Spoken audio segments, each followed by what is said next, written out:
Здравствуйте! Здравствуйте! Каждый человек должен знать и помнить, откуда родом, кто его предок. На самом деле.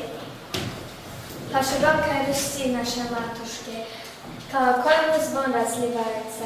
Мне братья светлые Кирилл и Мефодий за труды свои прославляются. О каком празднике идет речь в данном четверостишье? Пожалуйста. Праздник славянской азбуки. Хорошо. Хорошо. На российскую землю этот праздник пришел совсем недавно, в 1992 году, когда в Москве на Славянской площади был открыт памятник братьям-просветителям Кириллу и Мефодию. У подножия памятника была зажжена неугасимая лампада, знак вечной памяти. Посмотрите на изображение святых Кирилла и Мефодия. У одного из них в руке что находится? Свиток. Хорошо. В 1988 году Великий Новгород стал центром празднования Дня славянской письменности и культуры. В Новгород приехали многие выдающиеся писатели и другие деятели отечественной культуры, чтобы в день памяти святых Кирилла и Мефодия вспомнить истоки родной письменности и культуры. Сегодня у нас необычный урок, который познакомит вас с историей славянской письменности. 24 мая все просвещенные люди отмечают День славянской письменности.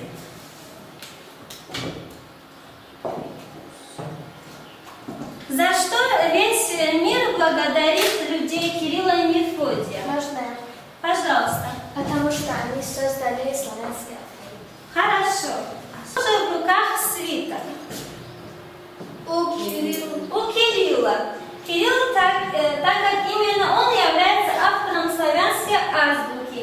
Внешний вид букв славянского алфавита помогает нам увидеть мир глазами наших предков.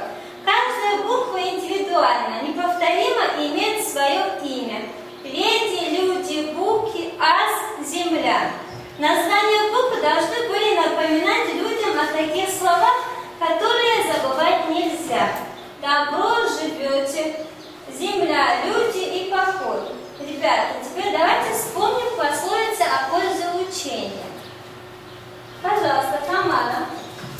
Азбука к мудрости ступень. Мария, что ты вставила? Нет науки, нет науки. Хорошо, Светбекова. Остаться верит, а человек учит. Хорошо, Ахмедов. Кто грамотный гораздо, тому не гость. Хорошо. В азбуке всего 43 буквы, и каждая имеет свое название, в отличие от букв русского алфавита. Так, пожалуйста, нам прочитает стихотворение Хамагова. Трудно грамота давалась нашим предкам старину, а девицам полагалось не учиться ничему. Обучались их мальчишки, текст, сказка в руке, на распев читал книжки на славянском языке. Атабы, как астабуки, вывеки, как глагол, и учитель для науки по субботам. Кого он мыслите? Кто? Руки поднимайте, пожалуйста. Том, хорошо. Следующее. Ша, како, он, люди, аз. Пожалуйста. Школа, хорошо.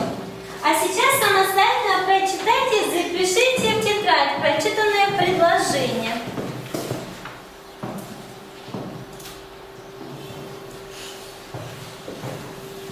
Вот вам слова, буквы. Вы должны будете написать предложение. Алфавит перед вами, кто если не видит. Так, еще подождем чуть-чуть.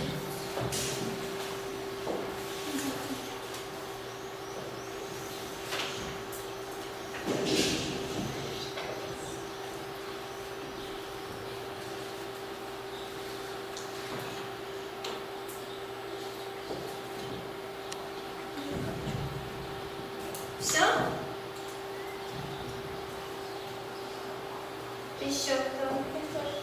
Пожалуйста, помогите. Пришла весна. Дальше. Пришла весна, то и ответить. Хорошо, молодцы. А задание. Вам нужно написать кириллицей слово «человек». Теперь вы должны будете сами написать слово «человек» кириллицей только. К доске, кто пойдет по желанию, напишет. Перескана, пожалуйста. Алфавит тоже возьми с собой. И напиши слово «человек».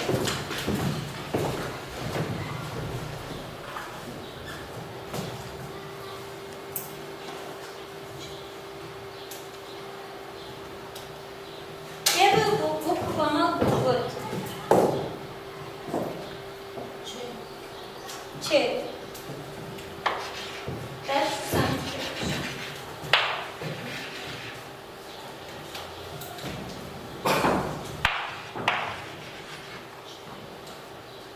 Я закончу.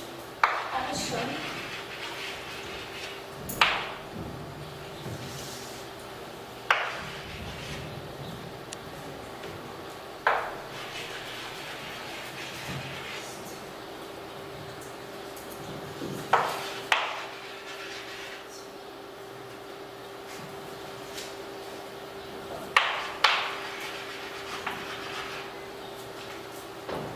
Так, посмотри, правильно, что ты все написал. 4 буквы ты не упустил. Есть.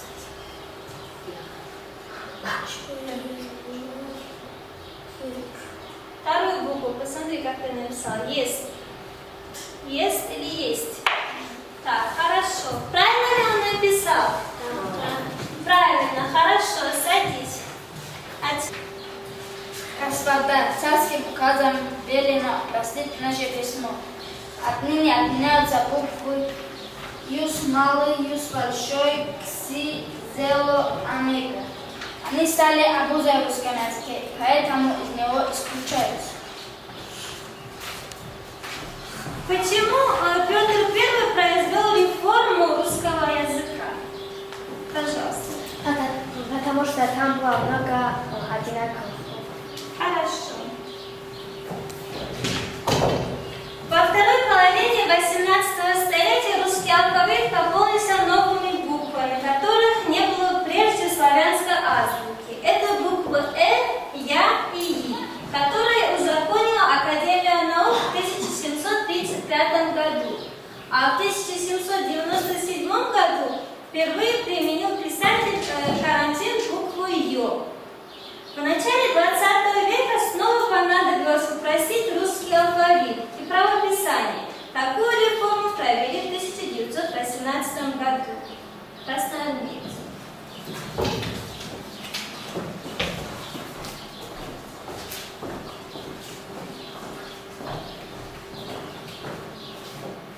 Товарищи, указом наркома разрешения упраздняются буквы и десятиречное «ядь», «фита», «хижица», «ер» на конце слова.